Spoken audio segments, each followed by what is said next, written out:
Welcome to the Soft Network podcast. For those of you that haven't met me, I'm Chris Ostrander, and I help run Soft Network along with our amazing board. If you don't know much about Soft Network, we're a national nonprofit that serves the special operations community. We do that by providing a clinical directory of licensed clinical mental health providers that are competent with the SOF community. Not all of them only see SOF, so many of them work with veterans, first responders, etc. If you're in need or you know anybody that's in need, please send them those contacts or that directory. That would be extremely helpful.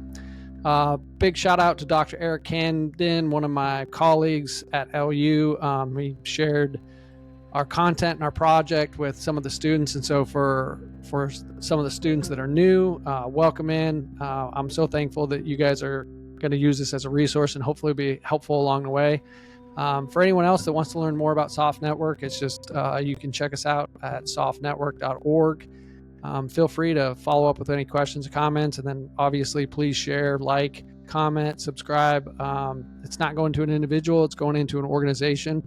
And so, hopefully it's what it's meant to be, which is a resource for individuals in the community, clinicians, new clinicians, aspiring clinicians, like some of our students, older clinicians, and also community members within the SOF veteran community. So hopefully you all had a great 4th. Ours got rained out. We're just been socked in here in Tampa with a lot of rain lately, but we called an audible and sat the kids down and made them watch The Sandlot. So introduced them to one of the great American classic movies when it comes to the 4th and baseball, and had a blast with the little ones. But today's guest is Dr. Chris Frueh. Quick bio: he has over 30 years of professional experience working with military veterans and active duty personnel, and has conducted clinical trials, epidemiology, historical, and neuroscience research. He's co-authored over 300 scientific publications. For those of you not in academia or the research world, that is a tremendous amount of peer-reviewed publications, including a graduate textbook on adult psychopathology. I saw Chris about 5 or 6 years ago. I think it was right around January 2020. He was on a podcast, and he had just published a peer-reviewed paper titled Operator Syndrome. Now it's become a very, very popular term in the community. And so as a clinician working with the community, he was one of the first people I ever really connected with that had any connection within the community, but also had his academic background and had published this paper. So I reached out to him. He was very nice, very cordial, and always been helpful as we got to the point where we were launching Soft Network. He's been a friend, and then actually got to meet him at Soft Week last year down here in Tampa. And one of those people that when you meet them in person, they kind of surpass how they've treated you online. And so that was just awesome to see from a human standpoint. But in this conversation, we talk about his training, his time at the VA, some of his unique research experiences, and then we get into the discussion of operator syndrome. What is it? How is it helpful? What's going on from his perspective with the community? And so really excited to bring this conversation to you guys. Episode 3, Dr. Chris Frueh.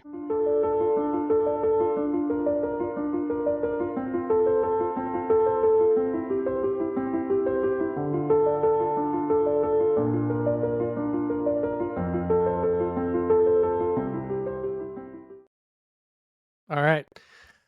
Today we've got Dr. Chris Frueh with us all the way from, are you in Hawaii today? I am. I'm at home in East Hawaii Island. And it's got to be, is it 8 there? Yes, sir. Okay. So it's 2 o'clock on the East Coast. It's 8 there. Have you even got your coffee? Yep. Okay, you're good to go. Caffeinated, ready to go. Hey, I'd love to know a little bit. I've heard different pieces along the way, but just a little bit of a background of your upbringing, where you grew up. I think people's origin stories are so cool, and it helps put pieces together as we continue to talk about. But where'd you grow up? Right. Yeah, and I agree with you about the origin stories. I always ask people those kinds of questions myself. Well, so I was born. Isn't there a novel that starts, a famous novel that starts out that? I was born in New York City. My dad was finishing medical school at Columbia, so we only lived there for a few months before we moved after I was born. My dad he was an eye doctor eventually, but he went into the Air Force. And so this was the 1960s. He figured might be drafted, so he enlisted or he commissioned as an MD, as a physician before he was drafted. So he went into the Air Force. He served in Vietnam for a year as a flight surgeon in the Air Force. We moved around a lot when I was young, including a year in Taiwan during the war. And my parents eventually settled in Columbia, Missouri when I was in second grade. And so I lived in second grade I lived in Columbia for second to ninth grade, and then a couple other high schools, Madison, Ann Arbor, Michigan, college in Ohio. Um, so let me talk about the 1970s. So I would have been about 12 when we abandoned Saigon, when we completely pulled out. And within a very short period of time after that, North Vietnam came in and took the whole country. So I grew up with an awareness of the war, with an awareness that war was hard on the psyche of men and women, something my father talked about fairly openly when I asked as a child, but it wasn't like something we always discussed. I'm not sure if my father was trying to make atonement or what, but in the early 70s, he worked with kind of the expat community in Columbia, Missouri, the Vietnamese expat community studying at the University of Missouri. And so he had a circle of men that he was helping with their dissertations, not from the scientific point of view, but he was helping them with the writing and the English prose and things like that. And they in turn would, they would reciprocate by being babysitters. And so my babysitters, when I was 9, 10, 11, 12, probably not 12, were Vietnamese men who were studying in the US. And they were cool people. Mr. Long was our favorite babysitter.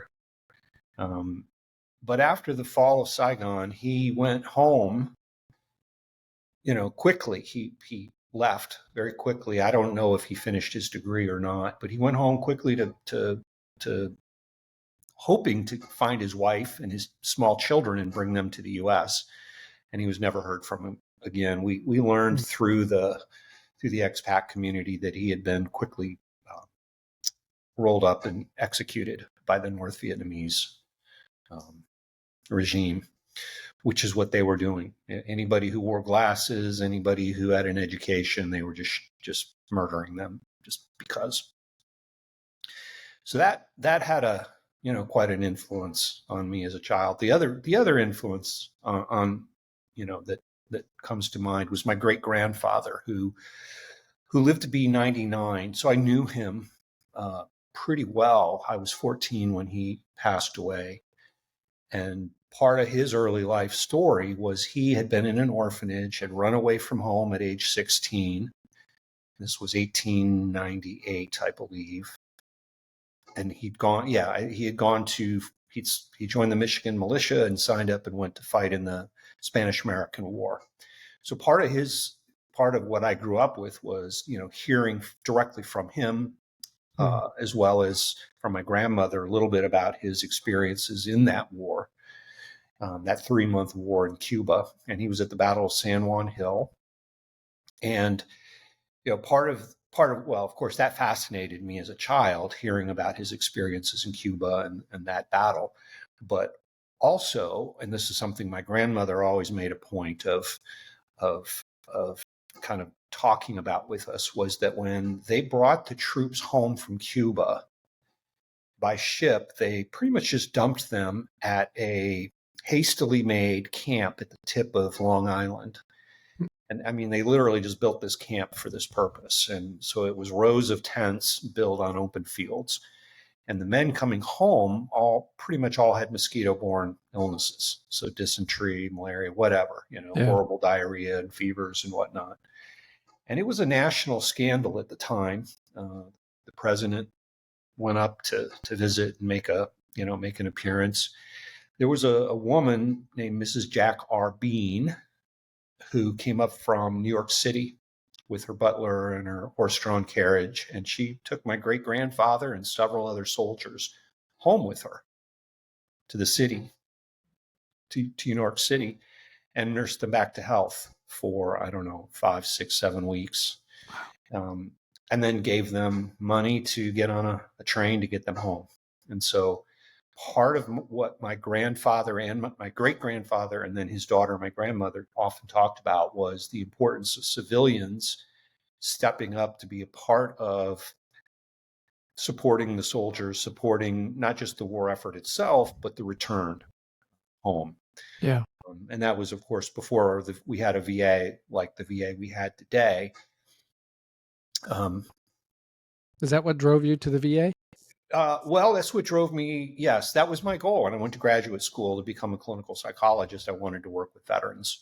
So I did my dissertation with Vietnam veterans. And I was able to, I went to University of South Florida in Tampa.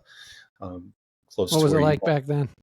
it was awesome. I love graduate school. I can't say I really got to know Tampa per se, but Sure. because I was a poor, broke graduate student, but I had a great experience there. I'm quite sure I haven't really been back to, I guess I was back to campus in 2009. But I set up my dissertation so that when I did my pre-doctoral internship, I applied mostly to VA hospitals for my last year of training so that I could collect my dissertation data, which I was able to do. I went to the Charleston Medical University, South Carolina, and VA consortium there. And then I stayed. So I spent a year as a trainee there, and then I stepped right into a job as a clinician at the VA. And I was there from 91 as a trainee, and then 92 as an employee through 2006. And I know roughly the number, but how many articles in that time did you guys publish and peer published? Well, so I was a full-time clinician for the first 7 years of my career. Okay. And I would say I was dabbling in research and publishing, maybe 2, 3, 4 studies a year. And then somebody said, you should apply for a federal grant. And because you've got a good start on research. I was not wanting or intending or aspiring to have a research career at all. But we had all this data sitting in our filing cabinets, and I had a lot of curiosity and questions about what was going on with our patients. So that was really kind of how I was doing research at that time. And then pretty much just to get my boss off my back. And I say that with a smile. I mean, he was well-intentioned and he was pushing me to put in an application. And I was very ambivalent. And so I did it. It was really just a lark. I thought I'll put in this application. Of course, it won't be funded. And then I can say to my boss, well, I tried. And it's all, but to my surprise, it got funded. So in 1999, I received a significant grant from the National Institute of Health. So that changed the trajectory of my career and changed the balance of how my time was allocated. So for the next 8 years, 7, 8 years from that point, I was 25% VA clinical and 75% of my time research, more on the university side of things. What kind of clients were you seeing at that time? Well, my patients were VA patients. Let me, and I'll come back to that, but let me stick with that for a moment. So my patients were VA patients, VA clinic. I would say in the 1990s, the majority of patients, of veterans coming into the VA, were Vietnam veterans. So that was probably 85% of the patients I saw were Vietnam veterans who at the time would have been, they were as a cohort mid-40s ish. I also had patients from World War II and Korea, as well as some of the other conflicts. In the early 90s, we got a few of the Gulf War I veterans coming in. Yeah. And I left in 2006, and we were just starting to get the soldiers coming back from the global war on terror. So I probably had 10 or 15 patients from Iraq and Afghanistan deployments before I left. Any major difference in presenting problems with the Vietnam veterans and then the limited GWOT guys that you saw? Yeah, that's a really good question. And I'm going to say not really. Although, you had a 30-year age difference, roughly speaking. Yeah. So very different developmental issues. The Vietnam veterans, for the most part, had not been offered or received treatment for mental health concerns in the 70s and even into the 80s. So what I was seeing was there were veterans from the Vietnam War who were coming into the VA for the first time 20 years later in their 40s. So whereas obviously the GWOT veterans that we were seeing at the time were fairly fresh back from Iraq and Afghanistan. Do you think mainly the political environment of why it took them so long, the Vietnam vets, to come back versus the GWOT era? Well, I think a lot of it has to do with the just generational changes in perspectives on mental illness and treatments for mental illness. We didn't codify the diagnosis of PTSD until 1980, as you know. So DSM-3 was published in 1980, and that was the first time we had this new diagnosis of PTSD. Prior to that, veterans who were struggling with psychiatric illnesses, it's hard to say, but if they did come to the VA, well, let me say it a little differently. In the 90s, what a lot of the veterans I was talking with, what they said was when they came in the 70s, they were not treated well, for one. They did not feel like the VA was there for them. It was there for the World War II and Korean veterans. So there was a cohort sense that they were not welcome there. And in fact, Congress set up the vet centers for that reason. Storefront counseling centers sprung up all over the country, and we still have them. And they're still, in many ways, a really good resource for a lot of veterans, although probably not well known about in many quarters. So there was an awareness going into the 1980s that the Vietnam veterans had not felt welcomed or well served by the VA. Now, we didn't have a PTSD diagnosis, so we didn't have PTSD clinics. We didn't have programming necessarily for PTSD symptoms. And my sense is a lot of those veterans many of them were misdiagnosed with schizophrenia. And they were being treated with antipsychotic medications in the 70s. So they were misunderstood, misdiagnosed. They didn't feel welcomed. They got pissed off by the VA, and they just left. I mean, I think almost as a cohort, it seemed like they kind of abandoned even trying to engage with the VA. And by the late 80s, as they were starting to come back, is my sense of things. And so word was spreading among, word of mouth is a major factor with soldiers and veterans. And so I think word of mouth had them going, hey, the VA is different now. You can go, and they're not going to diagnose you with schizophrenia. You can go, and there's people who you can talk to, and there's clinics now set up specifically for combat-related trauma and all of the psychological effects of it. And there was still quite a bit of anger among the Vietnam veterans for how they had been received, how they had been welcomed home, how the VA had had been set up to treat them in the 70s. So, as a group, I would say there was a lot of anger Yeah. And demoralization that had persisted. So I'm going to butcher the quote, but I think it was Joseph Campbell said something to the effect of, if you want to create lasting change, you have to create a different narrative. And so I'm curious, because you were close enough to the implementation of PTSD in the DSM-3. What was your perspective? You know, young clinician coming in, obviously had been around for close to 10 years at this point, but how do you think that that changed the narrative, if at all, when it comes to mental health? You know, it's a good question. And you're right. I have seen an interesting, now that I'm really old myself, I've seen some of the history of PTSD diagnosis and the kind of the changing zeitgeist on understanding combat and war trauma and the many effects of war. Um, hmm. Well, so part of my understanding of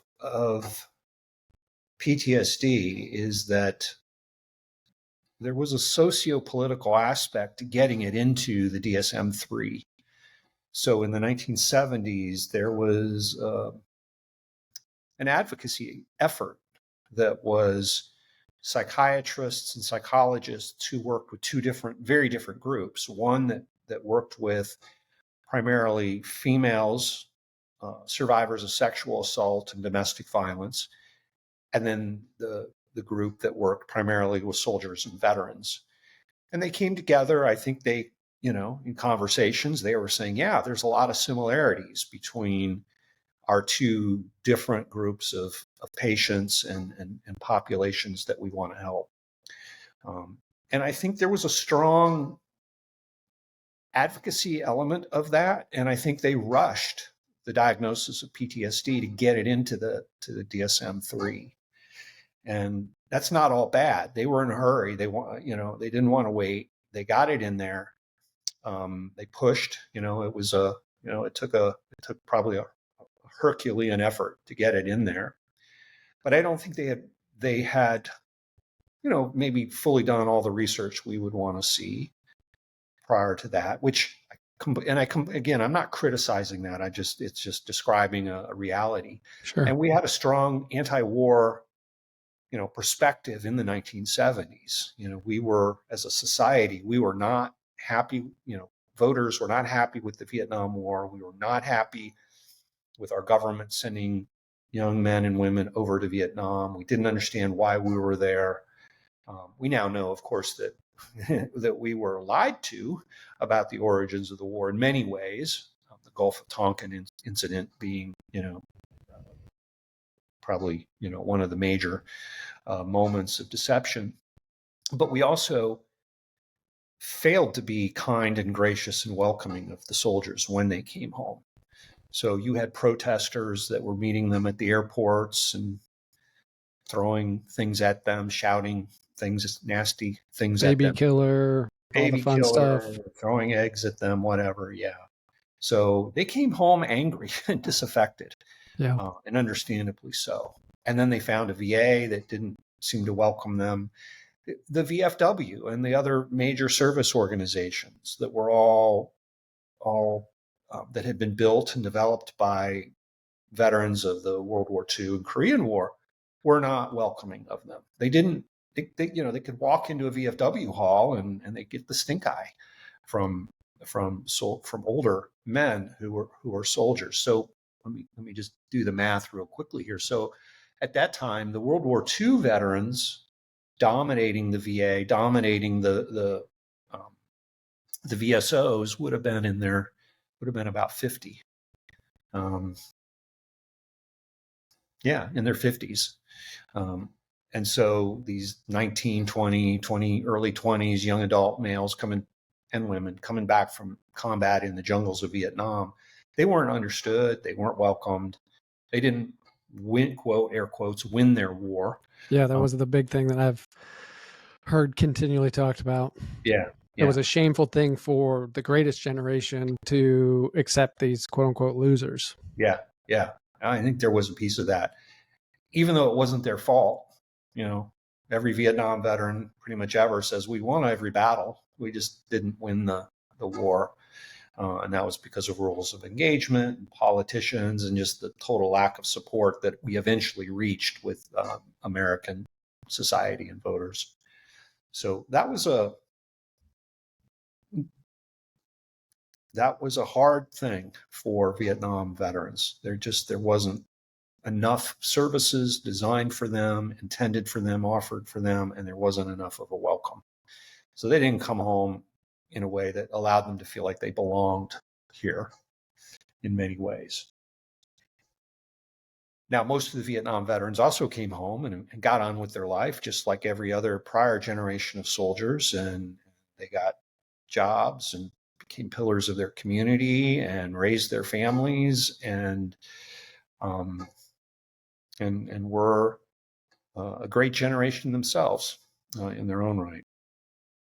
Let me add something here about, you asked who my patients were. So some of the research that I got involved with right around 1999 was in the community mental health system.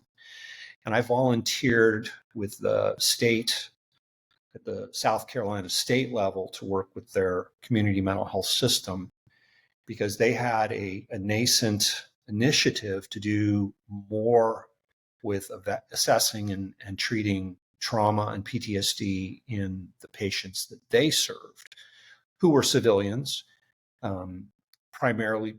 Primarily everybody in that system was diagnosed with schizophrenia or some other type of psychotic illness. For several years, I went to monthly meetings at the state center, mental health center, headquarters. We had a lot of buy-in and participation. Every single community mental health center around the state sent a representative to these monthly meetings. So all 17 centers were represented by both a leader, a clinical leader, and a patient advocate. Oh, wow. So we had really good conversations, and I was naive. I didn't know anything about the struggles of this group, but it quickly became apparent that they were being ignored in terms of their own trauma histories. So nobody wanted to talk to a patient with schizophrenia and ask about their childhood or early adulthood trauma because they were afraid of asking. They were afraid that if a patient with schizophrenia was asked about about early sexual assault, molestation, abuse, neglect, physical assaults, that would open up, that would activate and make their psychosis worse and spin them up into an acute psychotic episode, and then they would need to be hospitalized and blah, blah, blah, blah, blah. And the patients were angry about it. They were angry that all this part of their life was being ignored. So we were actually able to write a couple of NIH grants that got funded, 2 separate grants. But just to paraphrase, what we found was the rates of trauma across the state in people with schizophrenia was sky high. It was very high, horrendous traumas. Do you remember any of the numbers? I'd have to go back to the data that we've published, but it was very high. And when we started treating them, we had a separate project where we were treating patients with the same treatments we were using at the VA, which was a combination of individually targeted exposure therapy.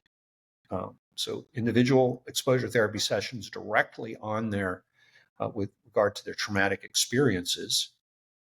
And then we also paired that with some group therapies aimed at, teaching emotion management, emotion regulation, assertiveness training, anger management, a suite of some of the other things that go along with PTSD. And we had a great experience with it. We didn't have one single patient in any of our studies get worse. We didn't have any adverse effects. We had a lot of concern from the therapists in the system. In fact, we did some focus groups. We published a paper on their perceptions, they were scared of what we were going to try to do. And just just to say this, most research on PTSD done anywhere, we exclude patients who have certain conditions. We usually exclude patients who are acutely psychotic, acutely suicidal, acutely addicted. But we also usually exclude any patient with any history of schizophrenia or other psychosis. So we What were you found guys? we could treat them. And then one of my mentees at that time kind of developed a career since the early 2000s, working with veterans with schizophrenia and trauma histories, and using some of the same approaches and treatments with really some very good success.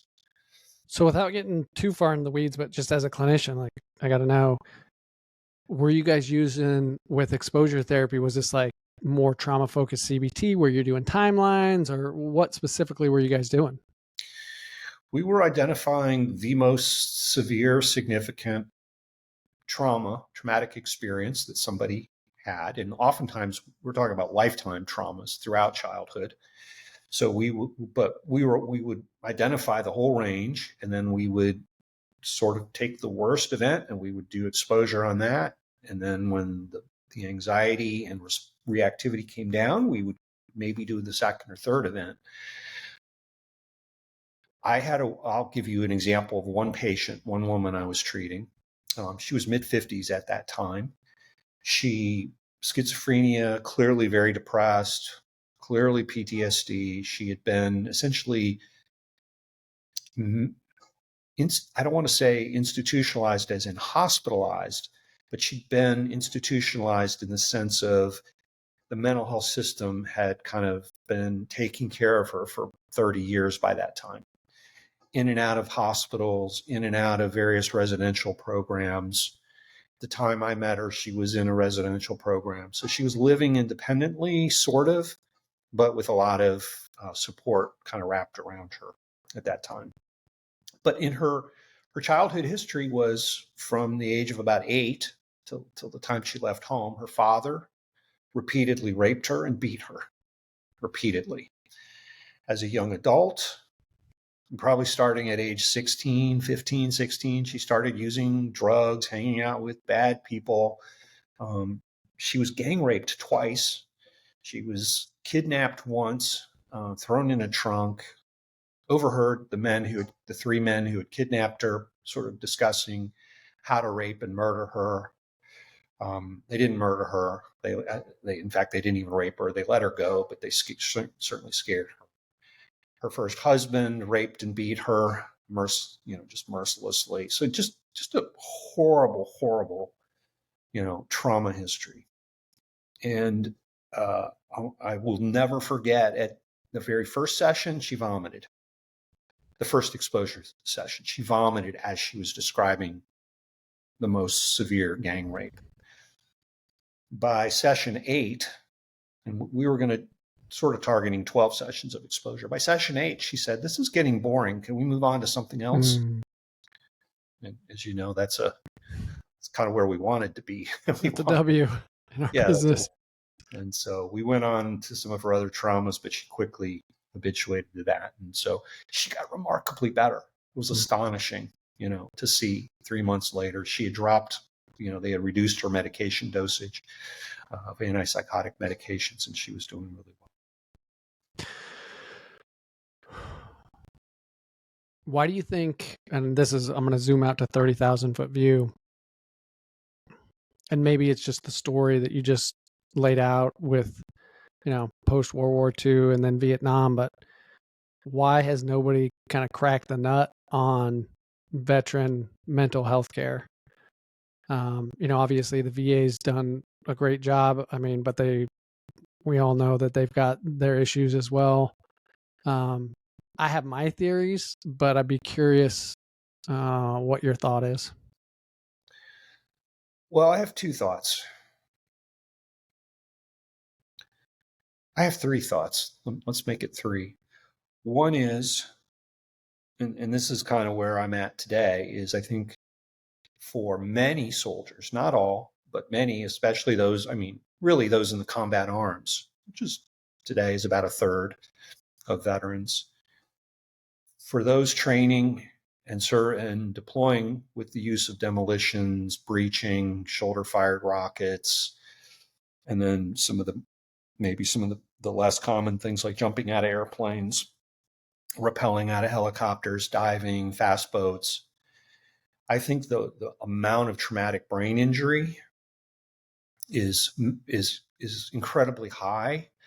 And I think until very recently, we did not understand that the blast exposures themselves, even though they might not cause somebody to be knocked over or to be unconscious, that an accumulation of blasts is destructive to the brain. And I don't think we've really fully, well, we still don't fully understand it, but we weren't really even attuned to it till relatively recently. I'd say 10 years ago, maybe was 10, 12 years ago was kind of the first time that awareness started to kind of sink in or creep in slowly into the practitioner community. So I think number one on my list of why we haven't made more progress is that we are not addressing the full problem. We diagnose somebody with PTSD and then we stop. Okay, that's what it is. I think we've over-relied on the PTSD diagnosis. And so number two is in over-relying on PTSD diagnoses, not only are we missing the boat on the physiological injuries of traumatic brain injury and hormonal changes, hormonal dysregulation, sleep apnea, chronic pain. We've missed all of that stuff by putting a sole focus on PTSD. But the other thing we've missed is a lot of guys don't have PTSD per se, as we defined it in 1980. They have depression, they have general anxiety, they have addictions, and we don't really think about those enough once we identify somebody as having PTSD. Depression is a more common response to trauma than PTSD is, and we seem to have somehow forgotten that. Number three on my list, and this is a hard one to talk about because it is so socio-political, but we pay disability to veterans who have PTSD, who are diagnosed with, let me rephrase that, who are diagnosed with PTSD. So we've created an incentive for veterans to have PTSD. We've created an expectation effect. If you have PTSD, if you're diagnosed with PTSD, we don't expect you to get better. We're going to give you a lifetime disability for that. And so how do you get better when you're working really hard to prove that you're sick? That's actually an old maxim in an old cliche in medicine is, a patient can't get better if they're trying to prove that they're sick. And I've had many patients over when I worked at the VA thank me, hey, say, Doc, you've helped. This is wonderful. Please don't write that in my record because I don't want to jeopardize my VA disability. In the veteran programs I've worked with, like the program that I work on with Debbie Beidel at the University of Central Florida, we routinely have patients that come from the veteran community into that program, and they do the same thing. Please don't tell the VA that I'm getting better. I hear that a lot. And I think that's really unfortunate for so many reasons, but ultimately, I say it's tragic for the veteran. There's a terrific book called Wounding Warriors, How VA Policy Makes Veterans Sicker and Poorer. And there's really good economic data that shows that the veterans who get 100% disability, if they stop working or they alter their work patterns, they end up poorer than they otherwise would have been. I mean, it's a seductive and tempting, invitation from the VA to apply for this disability. If we look at the global war on terror right now, the veterans, I think coming right now, we're at over 50% of GWOT veterans are diagnosed with PTSD by the VA. Over half. What do you think the real number is? If there's fluff. Well, I'll just go to the body of epidemiological research that suggests it's somewhere around 8%. The NVVRS, the large national study that was conducted in the 1980s of Vietnam veterans found that the lifetime rate was 30%, and the current rate at the time of the study was 15%. However, in 2006, one of the giants of psychological research, Bruce Dowrenwund, published a study where he worked with the data that had been collected 20 years earlier in the NVVRS study, and he showed that the true rates were half what had originally been published once he cleared out the noise. So the true rates after that, or the revised rates, were 15% lifetime and I think 9% current. I published a letter, and that was published in Science, the top, one of the top or one of the top scientific journals in the world. So if we go with that, it was 15 lifetimes, 9% at that current moment in the mid 80s, when that data was collected. When I looked at the data, when I looked at what Dowrenwund had published, and I wrote a letter that was published in Science in response to their data, what I saw was if we took that 9%, half of them were mild PTSD. So it was actually a much smaller percentage that we would go, yes, this is severe to moderate PTSD, and that's the group we want to treat. So there are many other epidemiological studies that have been published. I think the millennial cohort study that was done with GWOT veterans while they were still active duty, and this is published like 15 years ago now, showed a rate of, I think, 8 to 12%. I don't remember the exact number, but it was pretty consistent with what many other studies have shown. And there's a couple of review papers out there. One is my own paper that we published in 2010. There's very wide rates. And then when you look across countries like the British and the Australian, other English-speaking countries that served, in the same war theaters as U.S., that there's a range, but it was, of those studies, it was 2 to 17%, with most of them kind of clustering around 7-8%. Was your 2010 study the last one that you did at the VA? I heard you talk about it on another podcast. I had already left the VA by that time. So that was just a review of all the research that had already been published at that time. I think it's important. I'd love for you to retell that story, even if it's brief, but I think it's really important that people hear it from you. And I don't want to misquote if that was the reason why you left, but I'd love to hear the story about you guys basically realizing the incentive there and then the pushback you got. And I think it's really important for people to hear this. Okay. Well, I think it's important today. I mean, it's ancient history for me, but I think it does sort of explain a little bit why we're where we are today with VA. So in the late 1990s, what we were seeing was a lot of the veterans coming in to our PTSD clinic were scoring really high on psychological measures suggestive of malingering, faking, or just grotesquely over-reporting their symptoms. We also had a lot of veterans who claimed to be prisoners of war, or claimed to have been special operations during the Vietnam War, and those stories weren't adding up. So we had published a series of papers over the course of many, probably 10 papers, suggesting symptom over-reporting, symptom faking. There were a few other studies done around in the early 2000s that were pointing to that.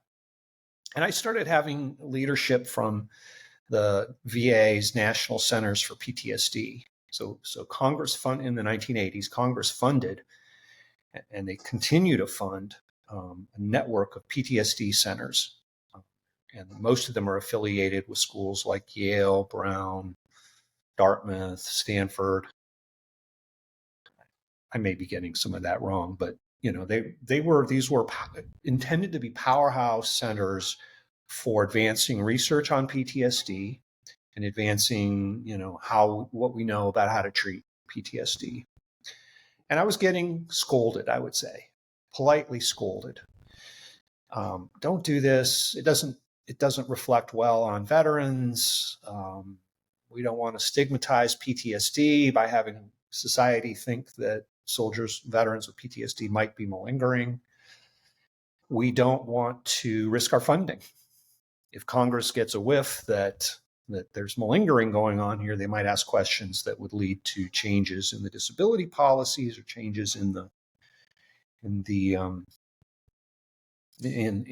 funding for PTSD programs and such.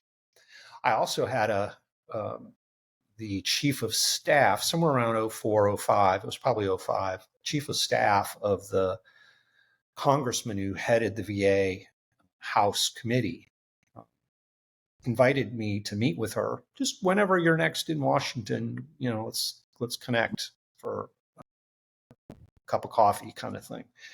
And I went up to Washington fairly frequently because I was on a lot of NIH review committees at the time. So the next time I went up, I met with her. And part of what she said was, she was nice. You've done great work. Everybody appreciates the work you're doing. She said, however, please stop with your critique of the VA. Please stop with your critiques of that there might be malingering or that the rates of PTSD might not be as high as we've previously thought. She said, that all hurts the anti-war effort. Her statement to me was, what you're saying, what you're writing hurts the anti-war effort. And this was 05. And my response to her was, well, I can't alter. Data are what they are. And scientists are supposed to honestly represent the data that they have. And that includes representing all of it, not cherry picking it, not spinning it. And we ended up agreeing to disagree, which was, it was a polite, cordial interaction. Later, we did a study looking where we actually got the military records of veterans that came into our clinic. We did 100 consecutive men coming into the PTSD clinic reporting to be Vietnam combat veterans. This was in Charleston? This was in Charleston, yeah. And this was probably a project we started in 03 or 04. And it came directly after I read the book by Jug Burkett and a writer named Whitley, Glenna Whitley. And the book Stolen Valor was published in 1999. Burkett was a Vietnam veteran himself, and he had become frustrated with the narrative, the national societal narrative, that Vietnam veterans were broken, that they were damaged.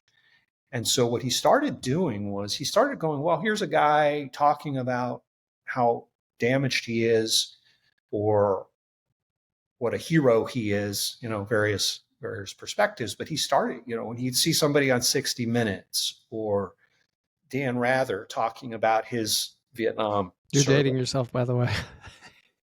I know. Well, I told you I was old. I remember. I'm just messing with you. And so he wrote a book in 1999 that laid out what he'd been doing for a decade or more by that time, which was he would write to the St. Louis military personnel records and he would do a Freedom of Information Act request on the individual he identified. It was always individuals who were in the public eye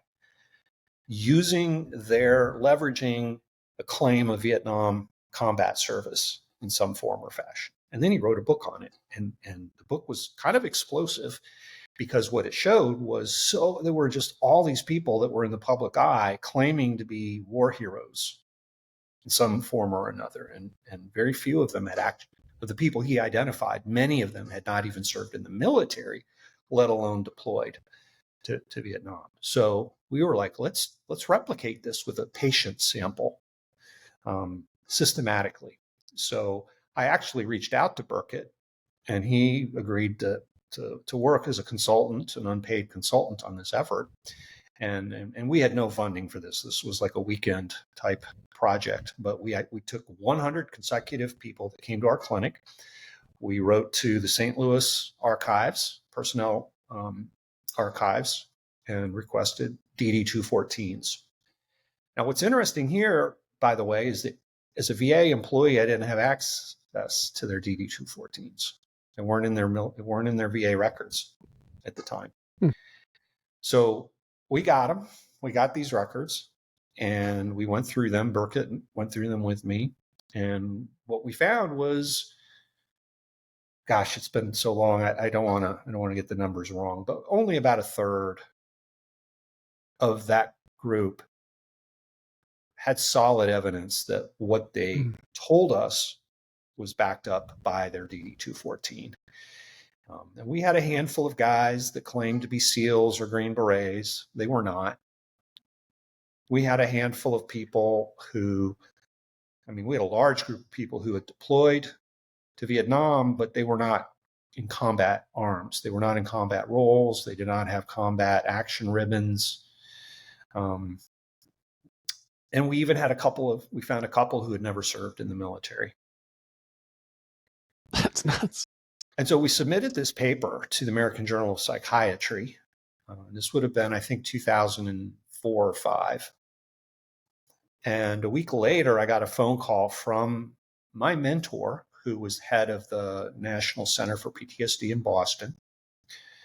He denies this today, but he called me and he said, "You can't publish this. And you can't publish it because it will hurt our funding. It will embarrass the VA. It will embarrass veterans. And we just don't want this story out there. And oh, by the way, this is bad science. It's only 100 veterans. It's a small sample." And my response to him was, well, it's only 100 veterans, but it's a really strong signal. Yeah. And a sample size of a 100 it is small, and that is a first study, but very easy to replicate this with a much larger sample and we could do a multi-center or a multi-site study very easily. Why would we not want to know about this?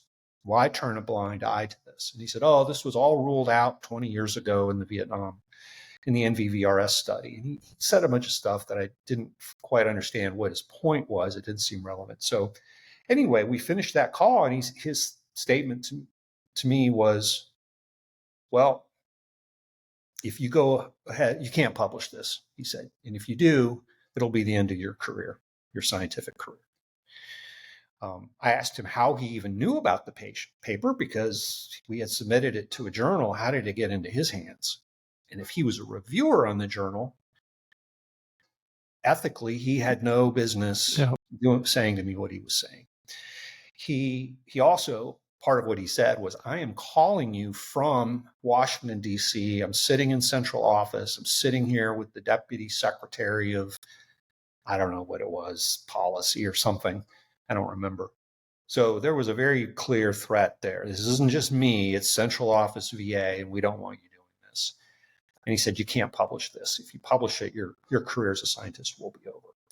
A day or two later, we got a rejection letter from the American Journal of Psychiatry. And usually when you get a rejected for study, you get a critique of why it's been rejected. And that critique might be a page or two sometimes. They go through and they critique the methodology and the limitations. And that peer review is quality control in science, as you know. And the review we got back was like 2 sentences. And it essentially said, we can't publish this study. It can't possibly be true, because if it is, it undermines, it overturns everything we thought we knew about veterans and PTSD. Boom, just didn't publish it. So we're like, okay, there's very clearly a socio-political resistance to this concept. So we submitted it to the British Journal of Psychiatry. So we said, let's get out of American politics. Let's try the British Journal, which is also one of the top psychiatry journals in the world. And they not only did they accept it and publish it, but they had one of the top psychiatrists in Britain, who was also a military historian, as apparently as a reviewer, and he wrote a commentary that accompanied it. And that was Simon Wesley, who at the time was Simon. He's since been knighted. So Sir Simon Wesley wrote a Not bad. commentary that went with it that was, basically extolling how this is such important work. It's not surprising, though, for these reasons. We need to, follow up on this and do all these other things. And that created just a firestorm of attention in my life. Pretty much I shouldn't say every, but dozen of major national and international news organizations reached out to me for interviews. The Economist, the Washington Post, the Wall Street Journal, LA Times, New York Times, and others. What was your mood like? Was it like, hey, we're cracking the lid off this? Or was there a level of like, hey, we just kind of stepped over the proverbial line in the sand. We're about to see what happens.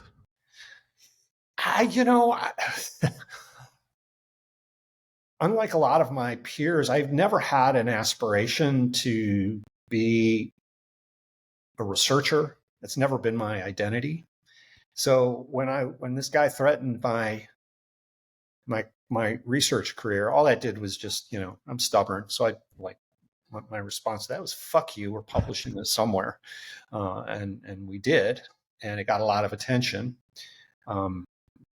So I did a few interviews, and then I was informed by somebody at central office that I was not allowed to do interviews without permission and approval first, which I guess is a rule in the VA. It's a rule that at least at the time nobody seemed to have followed much, but now they were enforcing the rule on me. So at that point, I was assigned a PR handler who was local, a Tanya. I don't remember Tanya's last name, but Tanya paid a lot of attention to where I was. At one point, a local reporter came into the hospital and just showed up at my office, and I didn't have an appointment with her. She literally just showed up. The PR, Tanya was right behind her somehow and kicked her out of the hospital. I have no idea how Tanya was aware that this local reporter had come in to talk to me. What were your coworkers thinking? What were some of their perceptions of what was going on? Were you the outcast, or secretly were they like, yeah, do it, Chris? Well, some of my coworkers were co-authors on the paper, so they were implicated too. I think a couple of them were nervous for themselves. A couple of them were like, man, just watch out when you come into the hospital, check for snipers up on the roof. There was some drama like that. What eventually happened with Tanya, I guess there's two more parts to this story. So Tanya became the person. So when the Washington Post reached out to me and they wanted to interview me, I had to go immediately to Tanya and say, this is the request. She would then say, well, I have to get permission from central office, which sometimes took 2 or 3 days, sometimes a couple of weeks. In some cases, the journalists had lost interest by that time. In others, they were patiently waiting. But the other part of it was Tanya had to sit in on the interviews. She had to be there. And some of these were done by phone, so we were doing conference call kind of things. And she somehow had the power to strike certain questions and the power to strike certain answers that I had given, and the reporters had to agree to those ground rules up front. So I was muzzled you. Yeah, so I was being censored pretty aggressively at the time, directly, and that's when I decided I just can't work here anymore. I really liked my job. I liked working at the VA. Loved working with the veterans. Had great colleagues at the VA, but around me. But it was just clear to me it's kind of time to move on. There was one more thing that happened, and that was, I think it was in early 2006, probably after I'd already made the decision to leave. I got a phone call at 9:00 one night at my home, and it was the head of the mental health program at the VA, and he said, read your emails and get on it. I was like, what? 9:00 at night? So I go to my email, and there's an email that came from central office. And essentially I was told, you will be at the VA tomorrow morning at 7 a.m. in the director's office for a conference call with investigators at central office. And they had a list of questions that they wanted me to write. I had to write out answers and submit those in advance. So literally from between 9 a.m. and 7 or 9 p.m. and 7 a.m., like they gave me an overnight assignment to respond to these questions in writing. And the questions were things like, why did you do this study? Did you have IRB and our research and development approval for it? Who funded the study? What are you going to do next? It was a series of questions. And then they also made it clear they wanted I had to provide all the documentation. So yes, I had IRB approval, but I had to show them, the file basically. Yes, I had R&D. That's a VA process. I had to show that I'd gone through that, which I had. And they were looking for some other things. The next morning, so I was supposed to go to this meeting, which I did. And the acting director at the time was actually a researcher herself, infectious disease researcher. And she's somebody I had known a little bit. And so we had a good rapport. The head of VA research, it's a position called the ACOS, I believe. She showed up at the meeting and she brought all the files. And she was my hero of the day. She came to that meeting, and she and the hospital director and I, the three of us, had this conversation with central office, and all the I's had been dotted, all the T's had been crossed, and I had phenomenal support from the director of the hospital, the interim director, and the head of research at the VA. And that was it. It was like I never heard a peep about it afterwards from those people. I did get a phone call, or maybe an email and then a phone call from somebody who was a leader of something at the VA. He was a deputy secretary of something. And he said, listen, he said, I was at a dinner last night, an informal dinner with the director of the VA. The secretary of the VA. We were at his house eating pizza and having a beer. And he said, I want you to know that we spent an hour talking about this situation that you're in. And he said, I want you to know you've got strong supporters up here in my office. We have your back. So the VA is a fragmented organization, which isn't surprising for a large organization. Sure. So while one group was kind of trying to spank me, another group was saying they had my back. I left the VA a few months after that. That was my plan. And came to Hawaii, University of Hawaii. I've been here since 2006. Never thought I would really continue on with veterans research much. I continued on with some projects that we already had started up, an NIH grant to treat veterans outside the VA. So that was with my good colleague, Debbie Beidel, who's a senior psychologist at Central Florida, University of Central Florida right now, who's built an enormously successful treatment program there for veterans and first responders. So I was continuing with her on that work, but I really thought my PTSD days were probably behind me. My days of working with veterans were probably behind me until about 10 years ago. I began kind of a journey with the special operations community and working with operators. You teed it up perfectly. One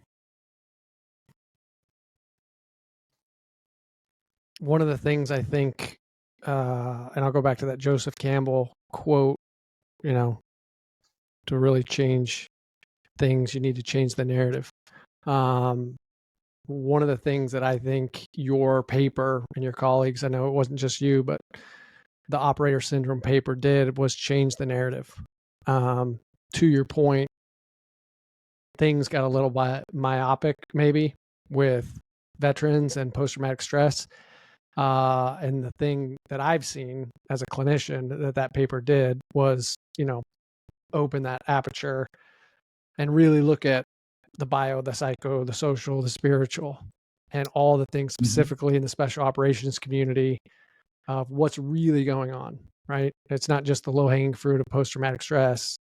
There's TBI, there's endocrine dysfunction, there's sleep apnea, there's joint pain, there's marital issues, there's existential issues, there's addiction, a few All more. of that. Yeah. All of that. All of that. Yeah. And so if I were to say it in kind of one succinct statement, I would say we were focusing on a very psychological construct of fear reactivity. And what I think what part of what came from that paper is we need to be thinking much more in terms of the physiological nature of the injuries and impairments that come from a career in combat arms or service in the combat arms. And so the list of things that you just stated, which we called operator syndrome, and which is something we were seeing in operators across all of the combat armed branches, including operators from other countries. Now, it is very physiological in nature. It doesn't exclude PTSD, but the idea really is that PTSD is a small part of it, rather than using PTSD as the easy button. And I think clinically, what's so tragic about this is, and it's not unlike what happened with the Vietnam veterans in the 70s, where they were told, you have schizophrenia. And then later we decided, no, it's PTSD. We were treating those guys with antipsychotics, which were horrible medications for the side effects, especially back then before the atypicals came along. So we were causing Parkinson's, we were causing diabetes and metabolic syndromes. We were causing veterans to become obese with these medications. So the misdiagnosis was not a minor thing, and they weren't getting better from whatever it was that they were suffering with. And so what I say today, and what I think is part of the tragedy, is that we see, oh, you deployed to Iraq or Afghanistan, therefore you must have PTSD. And then we stop. It's like, okay, there's our answer. And then we have psychiatric medications and psychotherapies for that. And by the way, this kind of parallels what we were seeing in the community mental health system, where the system was diagnosing somebody with schizophrenia and then stopping there. Oh, you have schizophrenia? Okay, that's all we need to know. Now we will proceed with treatment for schizophrenia. So we've dropped the ball. We've failed a generation of combatants by not attending to the blast injuries, by not attending to the hormonal dysregulation, which in men is primarily low testosterone, but others. And certainly there are hormonal irregularities in females. Female operators, I don't think we have any solid data, but word of mouth and conversations, anecdotes is infertility problems and early menopause in female combatants. So we're probably just on the verge of kind of needing to start learning about them. There's a foundation out there called Uncommon Heroes, started by female operators for female operators. We need to study them. So although special operators, small, 1%, 3% of the Department of Defense, but if we extend what we're seeing and learning from those with the most extreme training and deployment experiences, but that has lessons for everybody who served in the combat arms. So Right. If you were in artillery, if you were training with demolitions, shoulder-fired rockets, now we have a larger group, maybe a third of our soldiers, who are likely to have unrecognized TBI, unrecognized low testosterone, unrecognized and untreated sleep apnea and chronic pain, and even perceptual impairments to vision, hearing, balance. Those are almost completely off the radar. So yeah, it's time. And it's time for a paradigm change that really emphasizes the concept of allostatic load and the physiological burden on all of the human physiological systems. And if I could add just one more point, Yeah. it's not just soldiers. We're seeing similar things in firefighters, law enforcement, especially tactical law enforcement, EMTs. So first responders have many of them have very similar patterns of physiological injuries that are kind of run parallel to operator syndrome. So for those that aren't in the know, break down allostatic load. And obviously, you've been working with individuals in the special operations community for roughly the last 10 years. Take that, break it down, and then talk to us a little bit about, what you're seeing in the first responder community. Sure. Well, let's start with allostatic load, which is a hypothetical concept. It's not we don't draw your blood and go, oh, your allostatic load is 5. It's nothing that simple. It's a concept that essentially says all of the stressors that you've had on your body and your psyche are can be cumulative over time. So I'll read a quote that actually defines this, and then I'll go for it. Yeah, so the quote, this is Ewan and Stellar, 1993. Allostatic load is the strain on the body produced by repeated ups and downs of physiological response, as well as by the elevated activity of physiologic systems under challenge, and the changes in metabolism and the impact of wear and tear on a number of organs and tissues that predispose the organism to disease. So it's hypothetical, but to say it another way, the burden on a soldier or a law enforcement officer or a firefighter, the burden and the effects include the damage, injuries to the nervous system, the endocrine system, the immune system, the metabolic system, musculoskeletal system, respiratory, perceptual systems, cardiovascular system, and the cascading effect that all of those injuries and impairments have on every other part of the individual's life, including their marriage, their parenting, their ability to work and function in society. And another piece about the physiologic, and this is a really important piece that I sometimes maybe don't emphasize enough, is our body, we're all encased in this suit of skin and tissues and bones, and everything is interconnected. So if you don't just damage one thing at a time, these are all interrelated. If you hurt your brain, it's going to have an effect on your gut. It's going to have an effect on your endocrine system.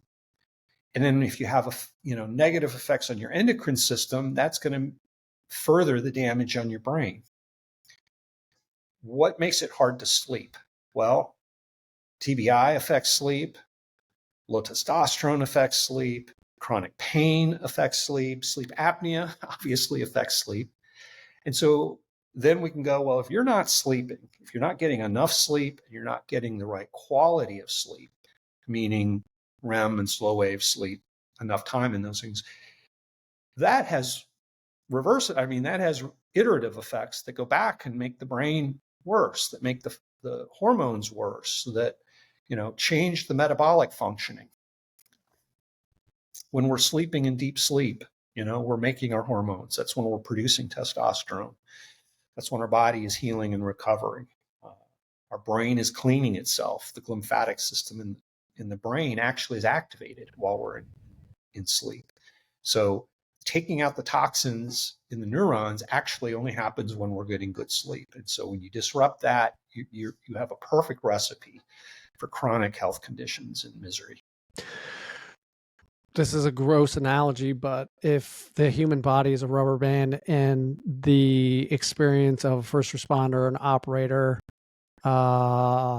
just the training stress, let alone deployment or just a bad night on the beat, if we're straining that system over and over and over, at some point the elasticity or the ability to heal itself is ultimately breaking down in a systems approach, like you said. And it may be just a whole lot of psychological trauma, but now we're affecting gut health, we're affecting sleep, we're affecting all sorts of different components of the body. Is that a fair yes, statement? yeah, that's well said. And we have a parallel process for our first responders. They're also being almost automatically diagnosed with PTSD. As soon as they have a problem, as soon as they go ask for help, that PTSD easy button is right there, and the clinician hits it, and then they're getting the same treatments for PTSD, but not the treatments for all the other pieces of this syndrome. And of course, what the VA does, the treatments and the research and the approaches VA does are very influential on all of medicine. And so I think the people that represent the medical side of care for most responders is similar to what's happening in the VA. And let me add this piece, and this is what I love about what you're doing, what you've already done. Let me even put it in the past tense. What you've done and what you continue to do with the SOFT network is so incredibly important, because operators, combatants, responders typically have trouble finding a counselor, therapist who understands the culture and the experiences that culture they come from and the experiences that they've had. So finding a culturally competent therapist for a police officer or a soldier, a warfighter, is very difficult. I had a conversation yesterday with a guy that I'm let's say coaching, almost 30 years in special operations at some of the top secret JSOC special units. And he got out of the service a few months ago. He's seeing a VA psychologist, and after a couple of sessions, he's just like, I like the psychologist. She's a really nice lady. She seems to really care. No, not questioning her faith or her dedication at all. He said, but she's never heard the kind of things that I have to talk about. And she got very upset early on when I started revealing some of these things. And he said, I just realized she can't handle it herself, and I don't want to put that on her. I've heard versions of this experience all the time. Literally, it's a common experience. I was presenting to a group of activated National Guard special forces recently, and there were probably 100 people in the audience, and I share this where kind of the experience goes like this: an operator, a soldier, a warfighter walks into a new therapist's office. 20 minutes into the conversation, the therapist is distressed, maybe even in tears, maybe shaking and trembling and needing to take a moment. And the soldier says, I'm sorry I ruined your day, and walks out, leaves. I hear that all the time. So I shared that with the room of soldiers I was with. And over the next couple of days while I was there, I had at least 3 or 4 guys approach me and say, Doc, that exact same thing happened to me. So it's not 100%, but it's common. And I hear it from law enforcement and firefighters too. Absolutely. And you guys, and just to finish that thought, the SOFT network, which you've built, is such a beautiful response to that problem, solution to that problem. So I am just so grateful for what you and the SOFT network are doing, and what you represent, and the awareness that I think, as the network grows and you're adding clinicians to it. And I've got a list of guys that are current operators who are working on therapist degrees, who are already thinking, when I get out, I'm going to go be a part of that group. Yeah, that's awesome. I mean, I said it to you on our call with our providers back in December, but you were a huge linchpin in all of this. I was nobody. I was just a practitioner that saw you on a podcast 6 years ago, almost 5 years ago, and reached out, and you were, gracious enough to answer an email. And then when I got to a point where I was done with a PhD and really had this concept on paper and it kind of cleaned up, you encouraged me and connected me with a few people. So, I appreciate everything you've done. How did you, sorry to interrupt, No, you're but good. I don't want to miss the moment. What was your driving motivation at that point in time? So, I'll just do I shared got to it. interview. I Yeah, got to interview the interviewer. yeah. No, I've shared it with so many people, so I'll try and really sit in it because it is a meaningful piece. I've just in the process of growing this. I've shared it a lot, so I don't want to water it down. But yeah, 10 years ago, I was just getting into private practice in North Carolina, Wilmington, and so a former spec op guys rolled into my office. He got paired with me, and still to this day, like some of the most extensive experiences that I've worked with. And so I was right out of grad school. A lot of it was overwhelming, but he had some individual stuff, but it was really a lot of couple stuff as well. And so I had extensive training in that. And so we were doing really, really good work. But then him and his partner were moving. And so they started to reach back out once they moved and were like, hey, do you know somebody in this rural area? Do you know somebody? And it drove me nuts. And as you know, it was one of those clients that, I call them sticky clients to some of my students. There's just certain clients that you work with. It's just different. You connect on a different level, whether it's I don't even know how to explain it. There's just a deeper connection almost instantaneously. And so it just bothered me. And then, you're not going to hang a shingle and say, hey, I work in the soft community. And so he was gone. And then what I found was just, a wife would find me, hey, it's a male in a pink collar profession. Maybe I'll try him. And then they'd find out, I really, was maybe an atypical provider. And so that kind of happened fast forward until about 2018. And then in the fall of 2018, for a different set of circumstances, me and my wife were preparing to move down to Tampa, and we were shutting down, which I was really frustrated because here I had basically built this clientele population of soft guys, and I was moving to Florida, and I didn't know anybody in Florida. And so, again, divine intervention. I moved down here. My license gets lost basically in the mail at the state office. And so my clients in North Carolina were like, let's go online, just one more session. And so that continued to trickle on until in the fall of 19, we just said, you know what, like, let's just do the online thing. It is what it is. And we didn't know, COVID was coming. So lo and behold, we were ahead of the curve. And right around the COVID period, I finally got a supervisor from the state of Florida. And I was like, what is going on with my license?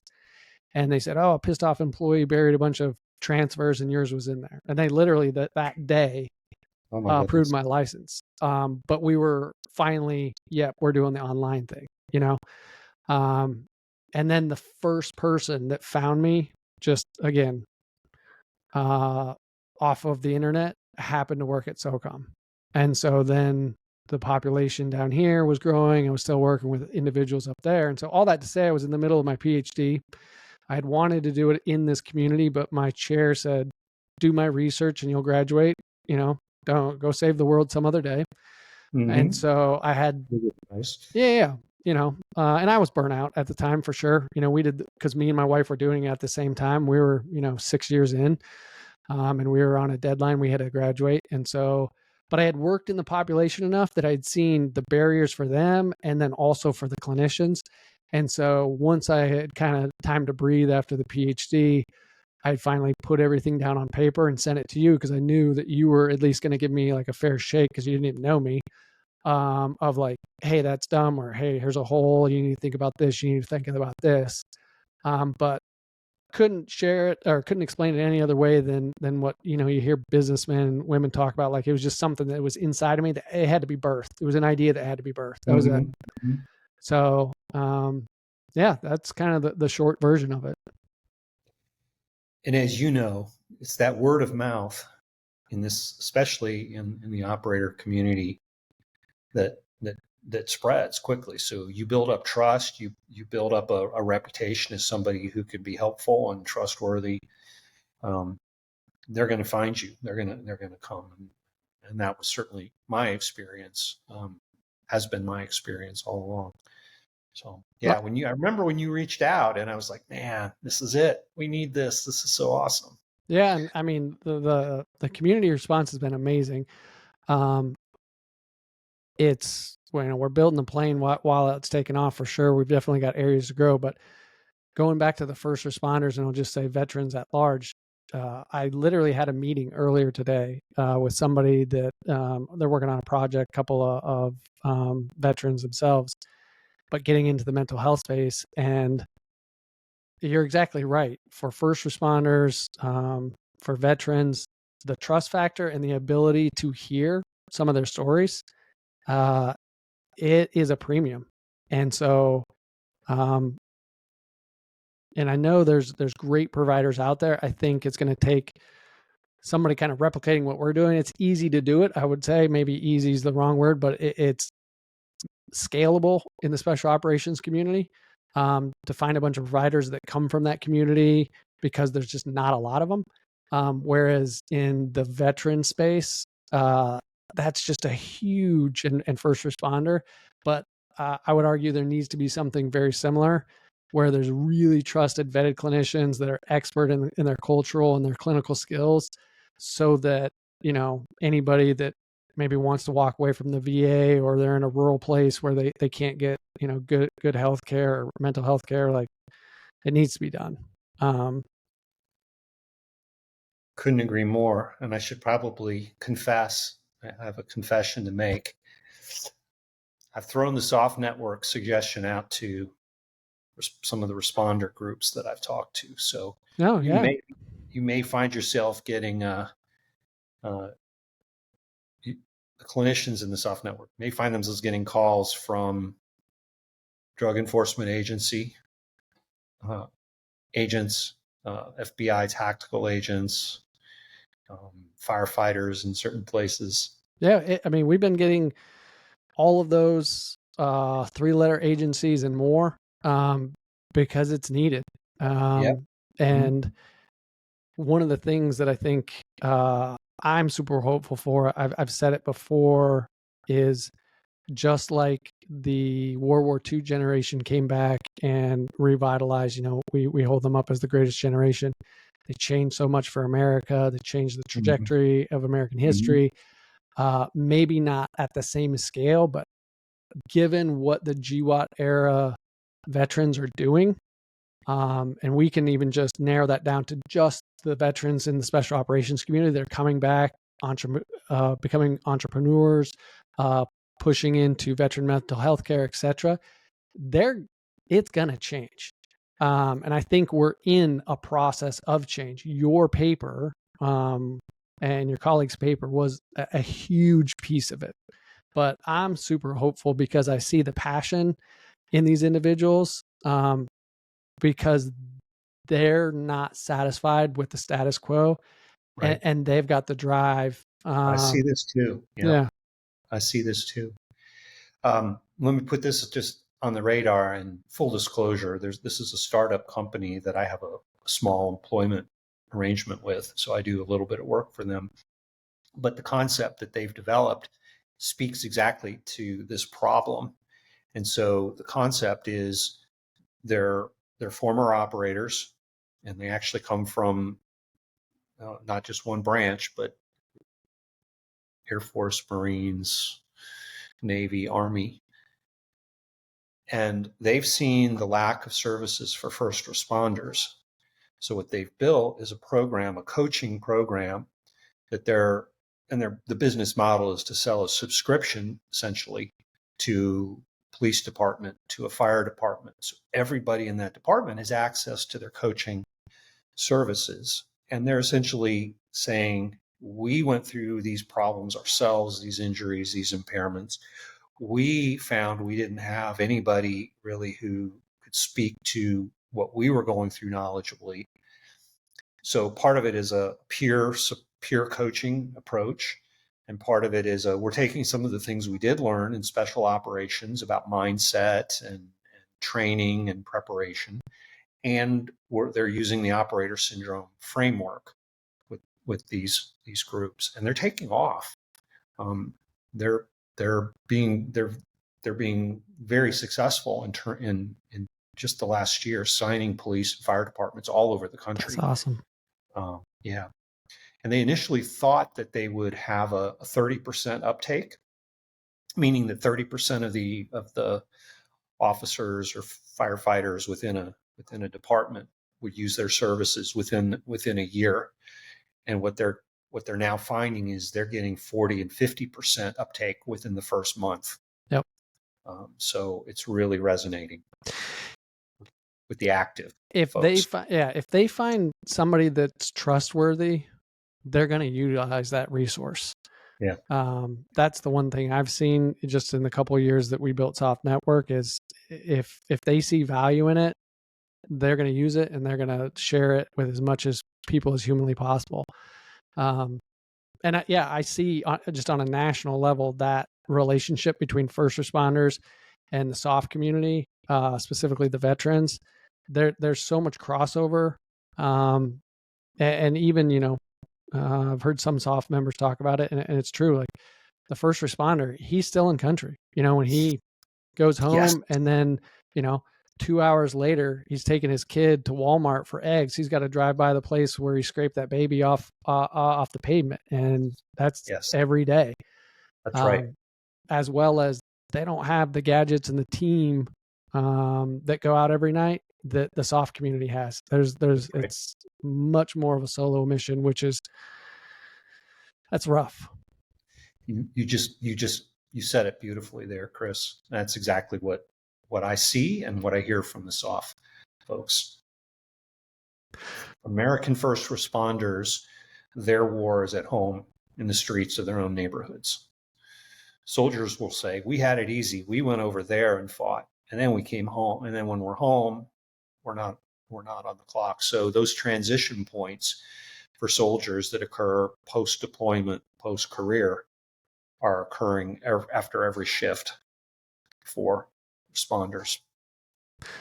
How much of the community aspect, you so much of your story now that I've learned a little bit more, and you're old enough, and I don't mean that in a derogatory way, like I am too, pre-internet and smartphones, you're old enough to remember communities, neighborhood communities that literally rallied around. It could be, the local high school team in Podunk, America, or fill in the blank. But there was a sense of collectiveness amongst that community in serving each other. Mm-hmm. I'm curious, how much of that do you feel like is lacking, or even if you could put a number on it, but how much of that is a huge piece of the problem in the current era that we have with, whether it's first responders, veterans, fill in the blank? Yeah.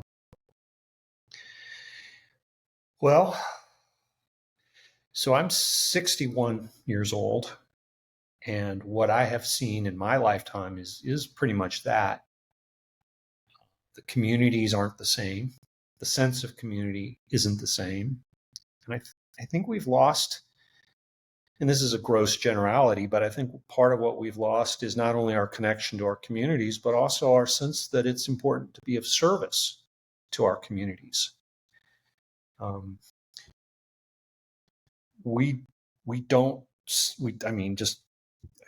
what I've read, we don't have the same level of church going that we had a couple decades ago. I don't know specifically about the rate of volunteer work, but I have a sense that Americans do much less service to other people around them in their communities. One of the things that I often ask my students this, I teach undergraduate classes. So often what comes up is, the rates of depression and anxiety in college students is just through the roof. It's 4 or 5 times higher than it was 20 years ago. I mean, it's like every class I have, part of the conversation becomes not just about mental illness and treatments, but specifically for them.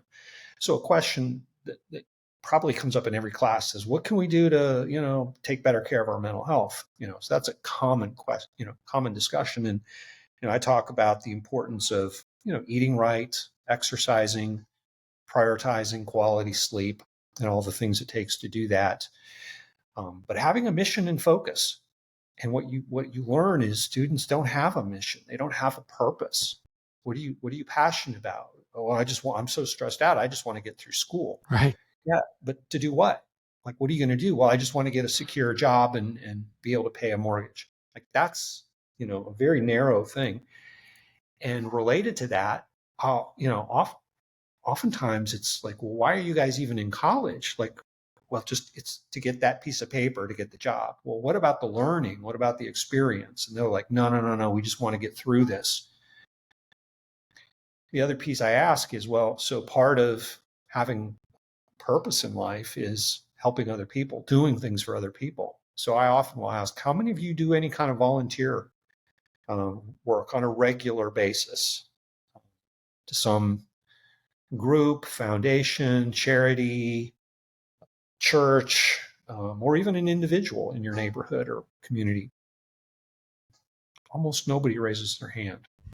And in fact, I get pushback on that it's an unreasonable expectation for me to have, because their life is so hard, they don't have the capacity to give to other people. And that's a true belief that seems to be very common in college students, at least the college students I know.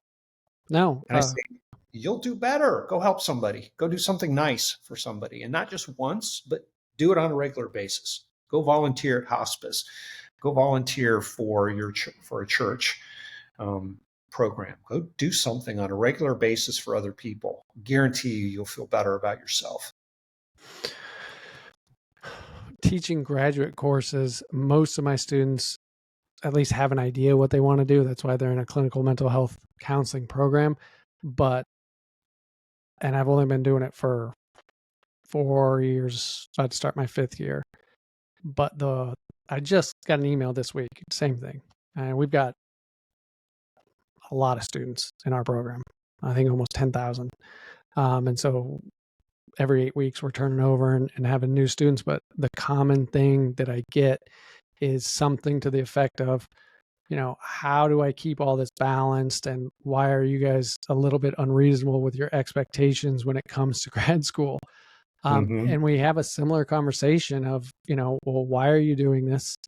And sometimes that's not defined, right? And I think that's really, really important. But then the other piece of that conversation that I always push to is, shouldn't it be hard? Because at the end of the day, the standard is the standard. And I get this is a little bit of my clientele creeping in my thought process, but it holds true in academia as well. Like, if the field are going to be really good clinicians, then you want it to be hard, one, to weed out people, but then two, the process of the training in and of itself should stress the system, and you should be able to figure out how to manage that load to a certain degree so that when you're out, you've got that training and you can connect with people that are also in stressful lands or stressful times in their lives. But there is an interesting thing culturally happening.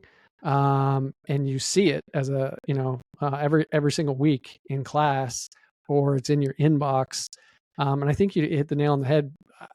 I don't deal with that problem as much, but I thinking through it, that makes a lot of sense, that there's not a personal mission. There's not a family mission. There's not this community mission of what am I even doing? And the parallel process with therapy is first and foremost, like, what are your goals? We got to know what your goals are first and foremost before we even can start figuring out how to tackle that. And life is no different, I would assume. I never heard the phrase work-life balance until about 15, 20 years ago. It was not a thing when I was in graduate school or the first decade of my career. But at some point, I started hearing that more and more often. Oh, I must have work-life balance. And work must also provide me with opportunities for self-care. That became another phrase that appeared. And not that there's anything wrong with those concepts, but the ways in which the expectation, I think, behind them is often very unreasonable.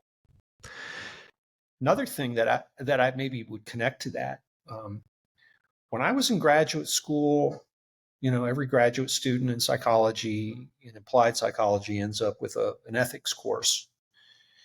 My ethics course, I probably took that class in 1988 or 89. But I have a very strong memory that part of what was conveyed to us was part of our ethics was a small part of our work should be pro bono.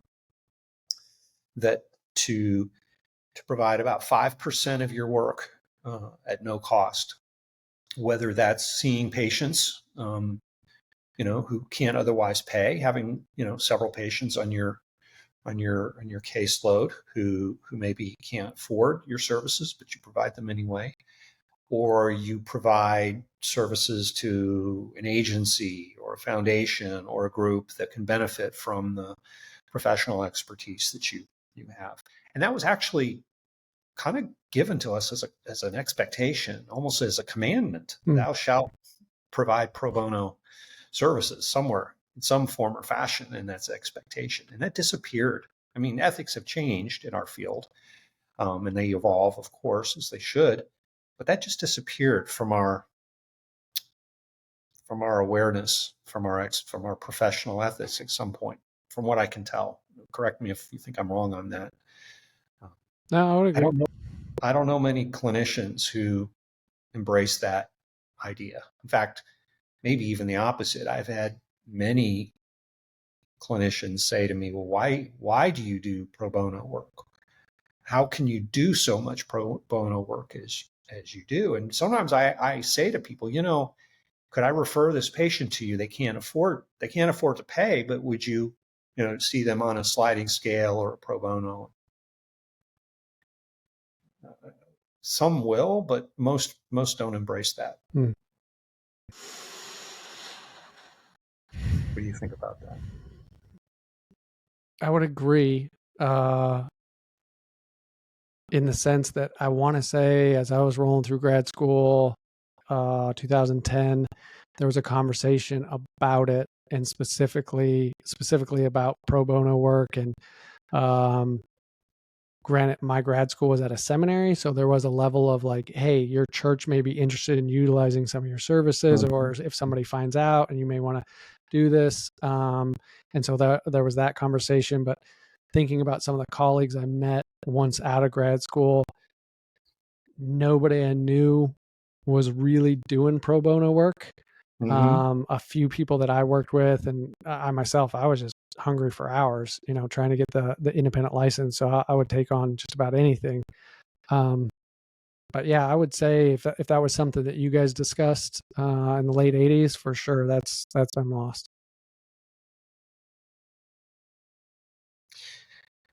This is the angry old man in me shaking my fist at this, but it just seems like we've lost so much in terms of our commitment to our communities, service to others,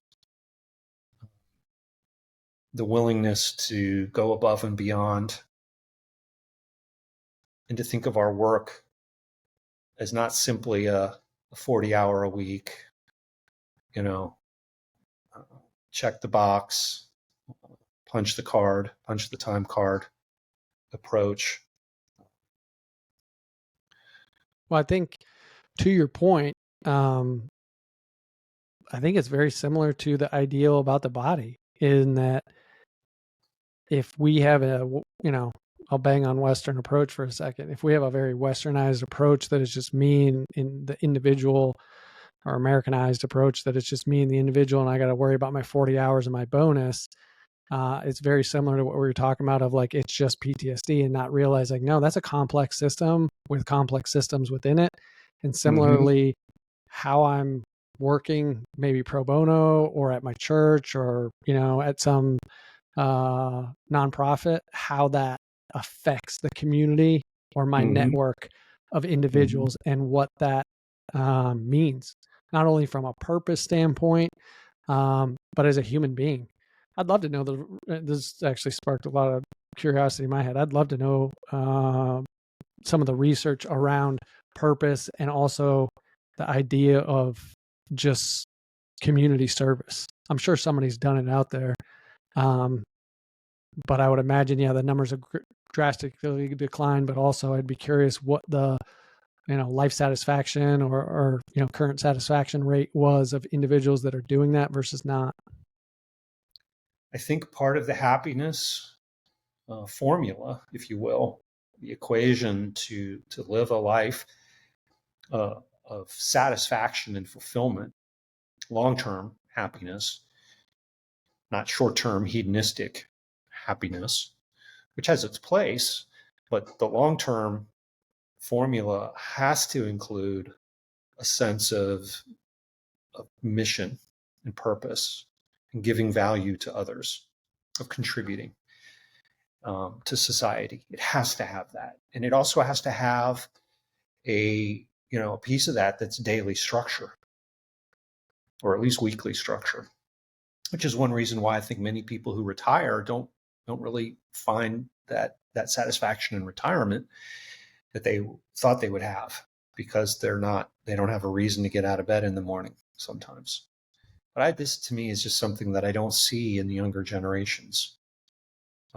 This understanding, this commitment to helping other people, and believing that it's important in and of its own self, but also that there are benefits to the individual who's providing that community service.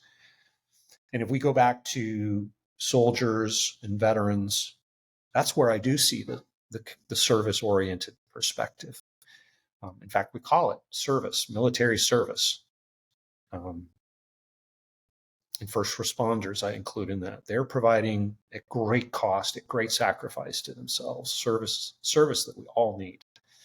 And whoever thinks about a firefighter until it's their turn to call 911. Mm-hmm. We most of us will think about a firefighter or a police officer when we're having the worst day of our life and we've got that 911 call in. But why aren't we thinking about those folks other times as well? Yeah, I got two good friends. One's a cop.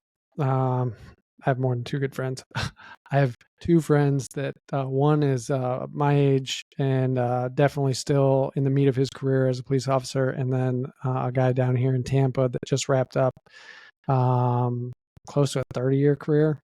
And the tail end of his career, he was in the ugly stuff. I forget the name of the unit he was in, but child abduction, all that fun stuff.